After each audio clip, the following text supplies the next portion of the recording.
There was once a queen, and she lost her husband in a war when she was expecting their first child. Now, the war against the other kingdom was successful, but she didn't really think it was worth losing her husband. And neither did the king on the other side. He decided that it was unfair that the defeating army should have been led by someone who wasn't even around to see his heir.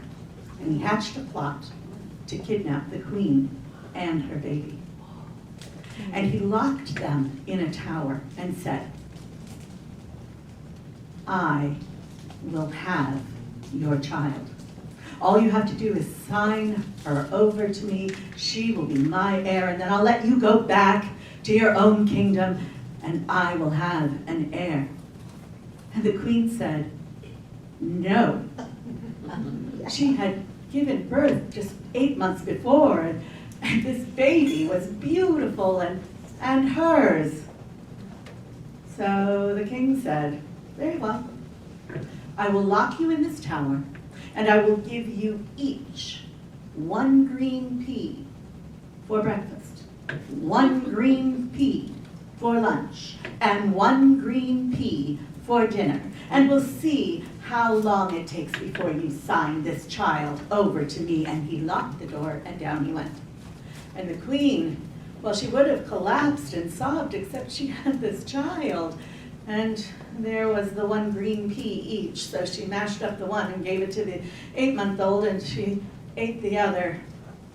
The same at lunch, and she looked around, and they were in a tower filled with detritus. You know, hay was over here. There were old pieces of wood over there. There was a mouse hole in the corner. She kept a good eye on that. Lunch came, 2 green peas. Dinner came, 2 green peas. And by this time, the baby was quite hungry. And the queen thought, well, I will sing to distract her. I must know some songs from my childhood. Oh, yes. Make new friends, but keep the old. One is silver and the other's gold. Well, as she was singing, a little gray mouse came, popped its nose out of that hole, and climbed right up to the table in front of the queen and her baby. And while she was singing, perhaps with help, the mouse began to dance, spin, and leap. Make new friends that keep the old. One is silver and the other's gold. Well, the baby clapped her hands and giggled to see the mouse dancing while her mother was singing. And the queen, when she finally stopped, she said, oh, little mouse, if I was in my own kingdom, I would reward you so richly for making my baby girl happy. But all I have is this 1 green pea. And she gave it to the mouse. And when the mouse's paw closed over that green pea, on the table appeared a magnificent spread. Roast chicken, fresh grapes and strawberries, vegetables, squash, mashed potatoes, my favorite.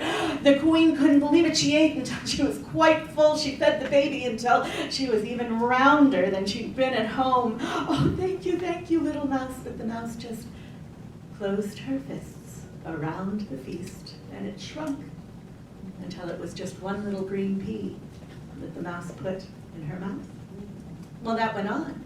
The 2nd day, the 3rd day. And at the end of the 3rd day, the evil king, he said, oh, I didn't think it would take this long. If you do not sign that baby over to me by the end of the day, I will execute you both.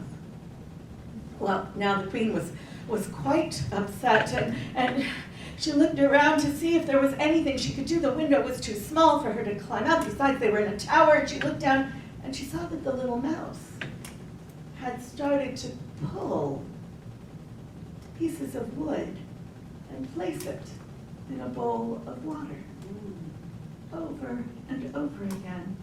And while she was puzzling that out, the mouse began to take long pieces of cloth from the bedding and long pieces of hay and laid it all on the other side of the room. Well, the queen had this skill. And when she saw the pieces of wood in the bowl of water, she started to weave a basket for her baby. And then she took the long pieces of cloth and hay and wove them together until they were a nice strong rope. And she tied it around the basket and she put her baby inside and she leaned out the window and called, "Is there anyone who would take my baby? Take her for safety until I can find her again."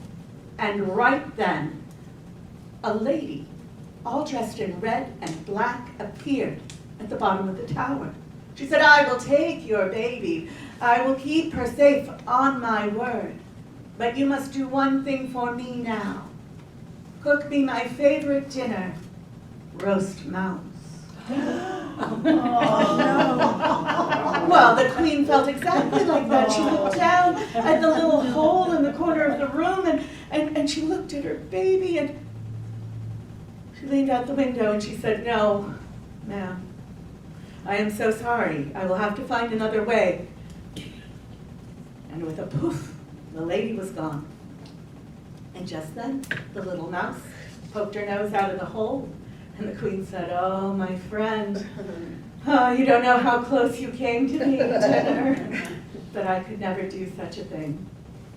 And with a poof, that little gray mouse turned into a beautiful woman, all dressed in gray. She said, "Oh, my lady queen, you have already seen me once today, for I devised a test. It was me at the bottom of the tower, and you have passed it. You see, the only thing a fairy cannot make with her magic is a true friend." Well, the queen sighed in relief, but the fairy got right to work. She put the baby's basket through the window and lowered her down to the ground, and then with just a little spread of her hands, she made the window large enough for the queen to climb down the rope as well. And then the fairy resealed the window and joined them. And off they ran, back to the queen's own kingdom. And when the evil king arrived and saw that somehow they had escaped, well, they say he stamped his foot so hard that he went straight down into the earth and was never seen again. Make new friends, but keep the old. One is silver and the other's gold. Thank you for joining me.